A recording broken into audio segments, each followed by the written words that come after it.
Happy Valentine's Day, my darling little cherubs. If you don't already know, my name is Jessie, and welcome to a very special Valentine's Day edition of Tea with the Gods. Valentine's Day is a day to celebrate love in your life, whether that be romantic, platonic, friendships and family, or the love you have for yourself. Unfortunately, there's not a lot of mythology within our religion that celebrates love, despite having multiple gods that rule over the realm. Most stories of love within our mythology are tragic with little, if at any, romance. So, what's a Hellenic to do on this wondrous day of love? Well, thankfully, we do have one beautiful story to tell. Eros and Psyche. And today, in honor of their love and love everywhere in the world, I'll be sharing their story with you. So get your favorite tea, a glass of wine, a cup of coffee, any drink you choose, and let's cheers to love. Before I begin the tale as old as time, let's talk briefly about our divine lovers. Eros is a love god and represents desire and lust, as well as love between men. He uses his special bow and arrow to cause a wave of desire to envelop any who get hit with his arrow. God and mortal alike are at the mercy of Eros' power, which makes him especially terrifying. Throughout mythology, Eros goes through many changes, and he has various backstories, all ranging from being a primordial god to being the son of Aphrodite and Ares. He eventually was even multiplied to make the erotes. So yeah, there's a lot to cover when discussing Eros. He could probably have his own series, which is why we're not going into it all today. We will eventually, just not today. Pretty much the complete opposite, there's not much to say on Psyche, at least not much that the myths won't already tell us. She's seen as the goddess of the soul, and her main symbol is the butterfly. Okay, cue the Disney music with Tinkerbell flying over the castle because it's time for a fairy tale. But before I start, I'm going to be giving you the condensed version. This story is actually pretty long, so I highly recommend you take the time to read it on your own. You can find it in The Golden Ass by Apuleius. Once upon a time, there was a king who had 3 beautiful daughters. Don't they all? But it was the youngest of the daughters who was seen as having an indescribable beauty. Her name was Psyche, and word of her radiance spread throughout her father's lands as well as foreign lands. People were so taken by her that they referred to her as a goddess. More specifically, a second Aphrodite. To quote Apuleius, people began to say, quote, "The earth, rather than the sea, was newly impregnated by heavenly seed, and had sprouted forth a second Aphrodite, invested with the bloom of virginity." Now, if you know anything about Greek mythology, you already know where this is going. Because people were beginning to view Psyche as a goddess, they began to neglect Aphrodite. Her shrines were left uncleaned, rituals and offerings were not being given, rites not performed, altars abandoned. Hubris everywhere, my friends. Everywhere. See, if you're ever worried about disrespecting the gods, just think of these jackasses who abandoned their goddess for the first pretty virgin girl they see. Makes you feel a tad bit better about yourself, right? Now, you can imagine Aphrodite was pissed. Here's what she had to say. "Here am I, the ancient mother of the universe, the founding creator of the elements, the Aphrodite that tends the entire world, compelled to share the glory of my majesty with a mortal maiden, so that my name, which has its niche in heaven, is degraded by the foulness of the earth below. Am I then to share with another the supplications to my divine power? Am I to endure vague adoration by proxy, allowing a mortal girl to strut around posing as my double? What a waste of effort it was for Paris, whose justice and honesty won the approval of great Zeus to reckon my matchless beauty superior to that of those great goddesses. But this girl, whoever she is not going to enjoy appropriating the honors that are mine. I shall soon ensure that she rues the beauty which is not hers by rights. Yeah, she's not happy. So she asks her favorite child, Eros, you know it's true, to punish Psyche by making her fall in love with a scrub. You know, the kind of guy TLC warned you about. Okay, back to Psyche. So the thing is, being seen as a goddess when you're not a goddess isn't that beneficial. It's actually pretty lonely. And Psyche was indeed lonely. She had no suitors while both her elder sisters were already married off. She hated her beauty and was sinking into a depression. Looking for answers and guidance, her father went to speak to an oracle of Apollo. Apollo responded with, "Adorn this girl, O king, for wedlock dread, and set her on a lofty mountain rock. Renounce all hope that one of mortal stock can be your son-in-law, for she shall wed a fierce, barbaric, snake-like monster. He, flitting on wings aloft, makes all things smart, plaguing each moving thing with torch and dart. Why, Zeus himself must fearful be. The other gods for him their terror show, and rivers shudder, and the dark realms below." Okay, side note, how extra is Apollo? Like, what even was that prophecy? Oh, I love him so much. So Psyche basically has to marry some snake-like monster or whatever. So, everyone cries, wah, wah, because, they're going to lose Psyche. She's so pretty, and now she's going to be married and probably devoured by a monster. But this was all their fault in the beginning anyway, so whatever. Fast forward, Psyche's on the rock crying like Disney princesses do, when Zephyrus, the west wind, shows up and carries her down into a field of flowers, where she happily takes a nap, again, like Disney princesses do. After waking up, she finds a grand, beautiful royal palace. She walks in and admires all the riches and grandness and luxuriousnesses, the nice things around her. Then a voice from somewhere says to her, "Why, my lady, do you gaze open-mouthed at this parade of wealth? All these things are yours. So retire to your room, relieve your weariness on your bed, and take a bath at your leisure. The voices you hear are those of your handmaidens, and we will diligently attend to your needs. Once you have completed your toilet, a royal feast will at once be laid before you." Psyche was like, oh hell yeah, don't have to tell me twice. This bitch took a second nap. Must be nice. And then she had a bath filled with lush bath bombs. Psyche knows how to self-care.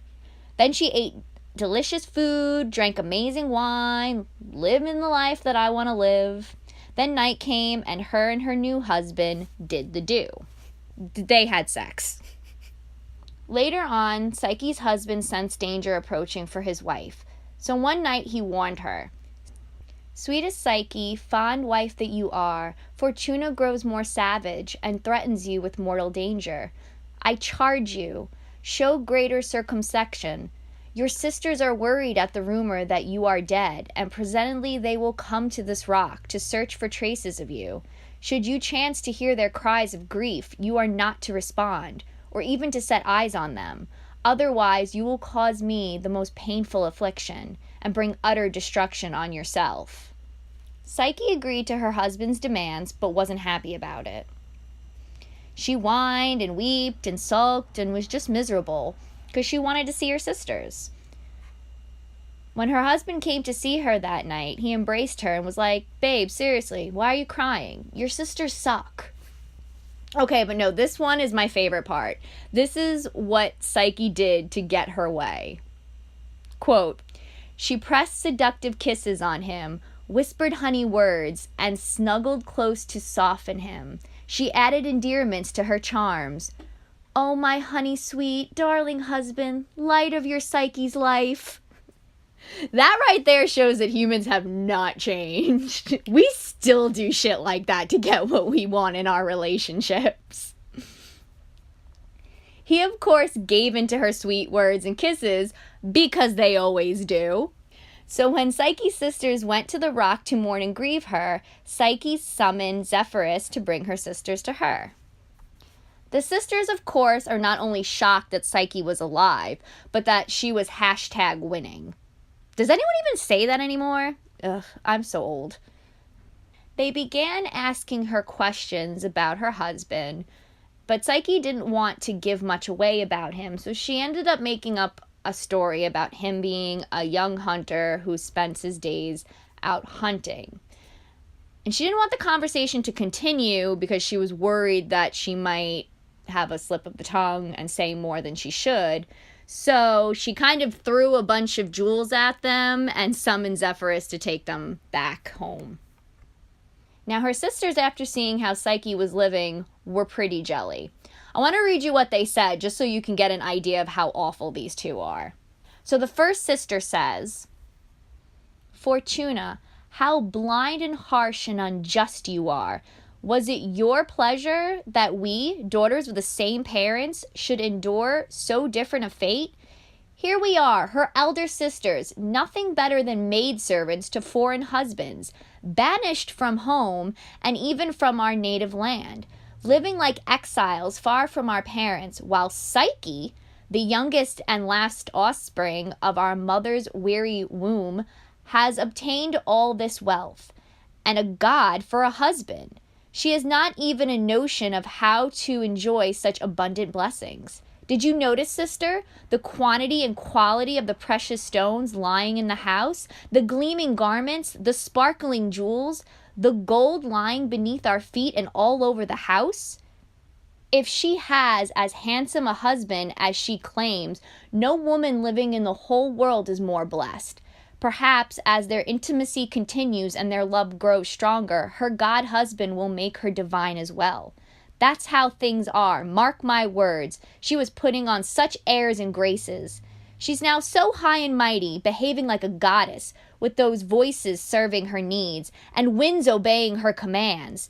Whereas my life's a hell. To begin with, I have a husband older than my father. He's balder than an onion as well, and he hasn't the virility of an infant, and he keeps our house barricaded with bars and chains." And then the second sister said, "I have to put up with a husband crippled and bent with rheumatism, so that he can succumb to my charms only once in a blue moon. I spent almost all my day rubbing his fingers, which are twisted and hard as flint. I'm a slaving nurse attendant, not a dutiful wife. You must decide for yourself, sister, how patiently, or, let me express myself frankly, how menial you intend to bear the situation. I can't bear any longer the thought of this undeserving girl falling on her feet like this. Just recall how disdainfully she treated us, how swollen-headed she become with her boasting and her immodest vulgar display, how she reluctantly threw at us a few trinkets from the mass of riches and then at once ordered us to be thrown out, whisked away, sent off with the wind because she found our presence tedious. As sure as I'm a woman, as sure as I'm standing here, I'm going to propel her headlong off that heap of riches. If the insulting way she's treated us has needled you as well as it certainly should have, we must work out an effective plan together. We must not show the gifts in our possession to our parents or anyone else. We must not even betray the slightest awareness that she's alive. It's bad enough that we've witnessed the sorry situation ourselves, without our having to spread the glad news to our parents and the whole world at large. People aren't really fortunate if no one knows of their riches. She'll realize that she's got elder sisters, not maidservants. So let us now go back to our husbands and homes, which may be poor but are honest. Then, when we have given the matter deeper thought, we must go back more determined to punish her arrogance." Yeah, so they clearly suck. Terrible sisters. 0 out of 10. Do not recommend. Psyche's husband again warns her about her sisters. He's really trying to get it through to her that her sisters are the worst. Gold star to anyone who knows the legend and icon I'm referencing. He also tells her, "Soon we shall be starting a family, for this as yet tiny womb of yours is carrying for us another child like yourself. If you conceal our secret in silence, the child will be a god, but if you disclose it, he will be mortal." So Psyche is pregnant, and its divinity is basically in her hands. No pressure. Oh, and I really want to read you Psyche's response to her husband because I actually find it sweet and romantic. And it's Valentine's Day. "Some time ago, I think, you had proof of my trustworthiness and discretion, and on this occasion, too, my resolution will likewise win your approval. Only tell our Zephyrus to provide his services again, and allow me at least a glimpse of my sisters as consolation for your unwillingness to let me gaze on your sacred face. I beg you by these locks of yours, which with their scent of cinnamon dangle all around your head, by your cheeks as soft and smooth as my own, by your breasts which diffuses its hidden heat, as I hope to observe your features as reflected at least in this our tiny child, accede to the devoted prayers of this careworn suppliant, and grant me the blessing of my sister's embraces. Then you will give fresh life and joy to your Psyche, your own devoted and dedicated dear one. I no longer seek to see your face. The very darkness of the night is not oppressive to me, for you are my light to which I cling." And then the story goes, quote, "Her husband was bewitched with these words and soft embraces. He wiped away her tears with his curls," adorable, "promised to do her bidding, and at once departed before dawn broke." Okay, by this point I'm sure you're all aware that the husband is Eros. If not, well, surprise! But I wanted to point out how Psyche basically is able to do what Eros does to everyone else, but to Eros. And she does it without an arrow, which then begs the question, is Psyche the most powerful and the one we all should fear? Food for thought. Back to the story. We're going to fast forward this a bit. So the sisters have obviously been planning and scheming to destroy Psyche because they're awful people. So they return to Psyche's palace of love and convince her that her husband is actually a monster who is going to eat her.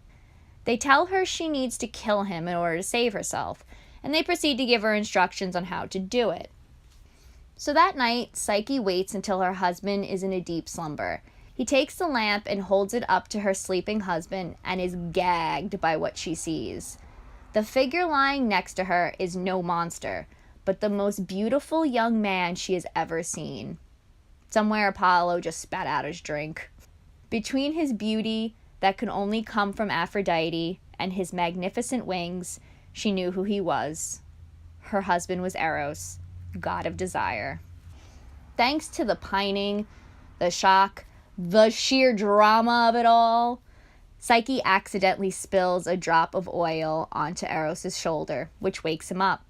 Before flying off, he says to her, "Poor, ingenuous Psyche, I disregarded my mother Aphrodite's instructions when she commanded that you be yoked in passionate desire to the meanest of men, and that you be then subjected to the most degrading of marriages. Instead, I preferred to swoop down to become your lover. I admit that my behavior was not judicious.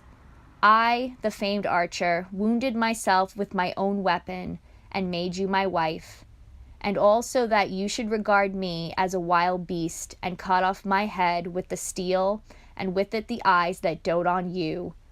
I urged you repeatedly, I warned you devotedly, always to be on your guard against what has now happened. But before long, those fine counselors of yours will make satisfaction to me for their heinous instructions, whereas for you, the punishment will be merely my departure." Now, finally getting back to Aphrodite, who is still pissed, by the way.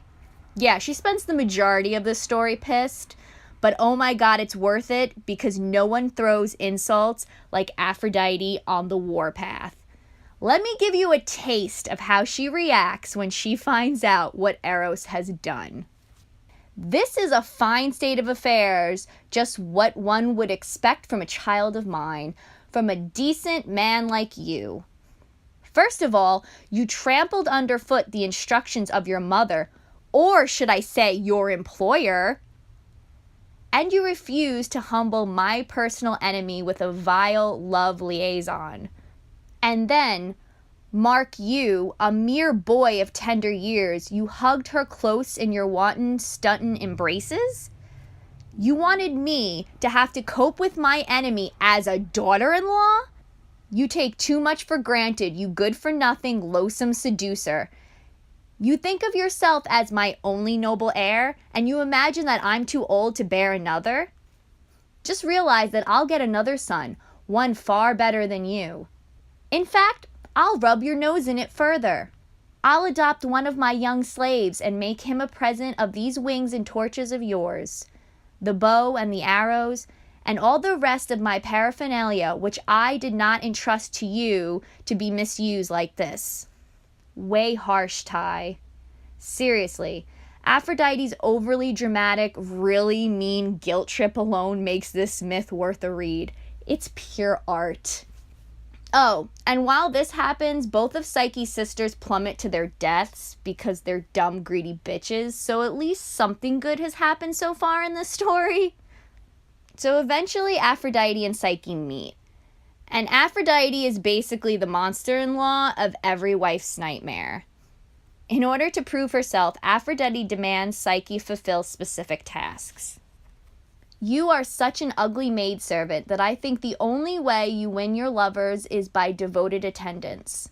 So I'll see myself how good you are. Separate out this mixed heap of seeds and arrange the different kinds in their proper piles. Finish the work before tonight and show it to me to my satisfaction.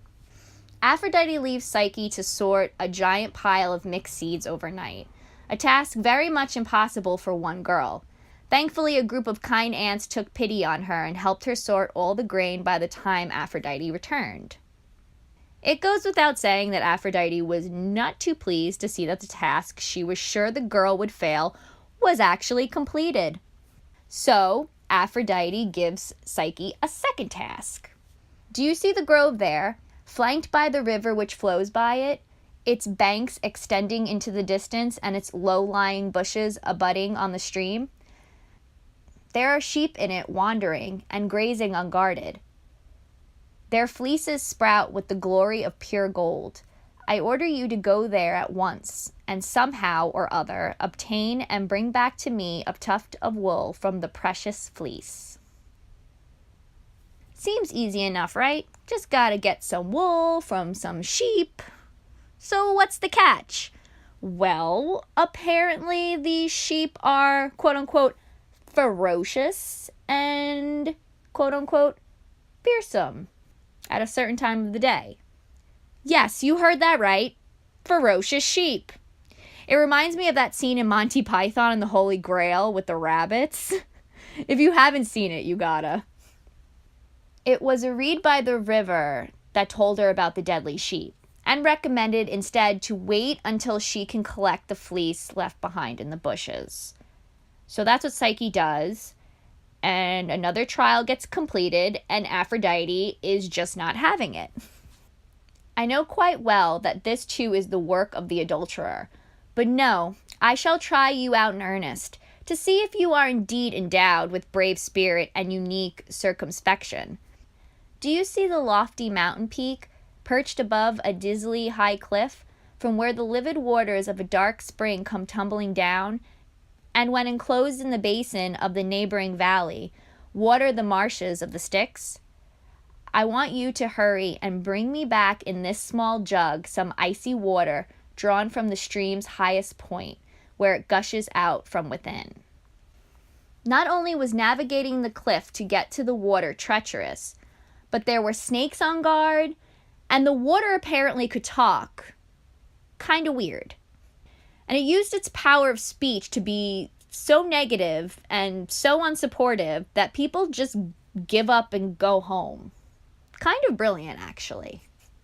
Zeus's eagle, the one who took Ganymede to Olympus, flew into the rescue, just like Fawkes in the Chamber of Secrets, and he collected the water for Psyche. Once Psyche brought back the jug of water to Aphrodite, you know our girl was internally screaming. She was like, "What the hell do I have to do to get rid of this hoe?" But externally, she just smiled her "I want to destroy you" smile and said, "Now indeed I regard you as a witch with great and lofty powers, for you have carried out so efficiently commands of mine such as these. But you will have to undertake one further task for me, my girl. Take this box and make straight for Hades. Give the box to Persephone and say, Aphrodite asked you to send her a small supply of your beauty preparation. Enough for just one day, because she has been tending her sick son and has used hers all up by rubbing it on him. Make your way back with it as early as you can, because I need to doll myself up so I can attend the deity's theater." This is Aphrodite's last hand, and it's a doozy. Psyche, being mortal, can't go to the underworld and come back. Knowing full well that this time there was no hope for success, Psyche made a decision to end her life by throwing herself off a high tower. But before she could do so, the tower spoke to her. Don't ask me, apparently in this, everything has the possibility to be able to talk, because why not? It revealed to her how to get past Cerberus, which is basically give him a treat. Isn't that how we get our animals to do anything? And it told her how to get back out again. But most importantly, it warned her not to look inside the beauty box. Because in the underworld, you can't look at things. Whether it be your dead girlfriend following behind you, or whatever Persephone uses as beauty preparation. It's like Bird Box down there. Everyone should just wear blindfolds. Especially because mortals can't seem to follow such a simple rule. Don't look at something apparently equates to, just a peek won't hurt, right? No wonder Apollo doesn't trust me to follow simple instructions.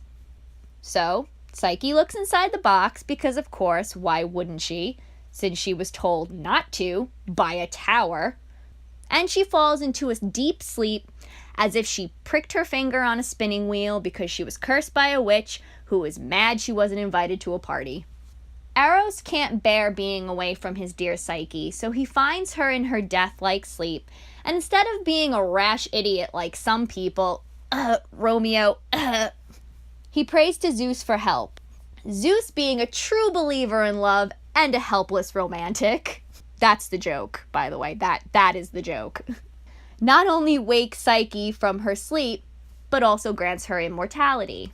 He gave her a cup of ambrosia and said, "Take this, Psyche, and become immortal. Eros will never part from your embrace. This marriage of yours shall be eternal." Eros and Psyche marry. Aphrodite accepts Psyche as her rightful daughter-in-law, and Psyche gives birth to a beautiful daughter named Hedone. And now I get to say the one thing I'll probably never get to say again on this podcast, because mythology is tragic as shit. And they all lived happily ever after. The end. Wow, what a story, huh? The Eros and Psyche myth has always been one of my favorites, and I know I'm not alone in that. I definitely think a lot of it has to do with how it's much more like a fairy tale than a mythology. Pretty much all of us grew up on fairy tales, thanks mainly to Disney, so a story like this is easier for us to digest because it's familiar to us. I'm sure I wasn't the only one being reminded of different Disney movies as the story progressed. There was a little bit Cinderella, a little bit Sleeping Beauty, and even Beauty and the Beast. Also, in comparison to our mythology, there was actual romance and focus on the couple as opposed to the product of their love, aka children. We watch their love develop, we watch it almost fall apart.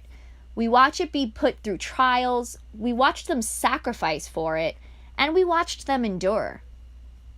And that ultimately is the most satisfying element of the story. the enduring, the happy ending.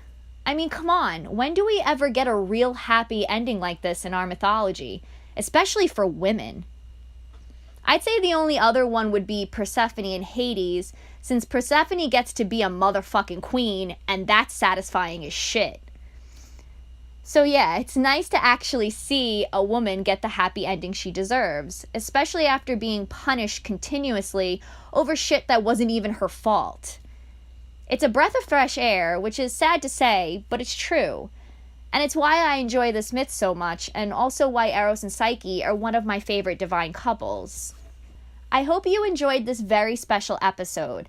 Let me know in the comments or on social media your thoughts on the Eros and Psyche story, and who some of your favorite divine couples are.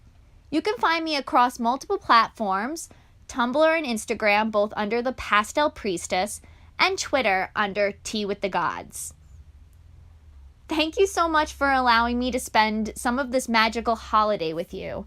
I wish you all a very happy Valentine's Day, and may the gods forever be with you. Bye, guys!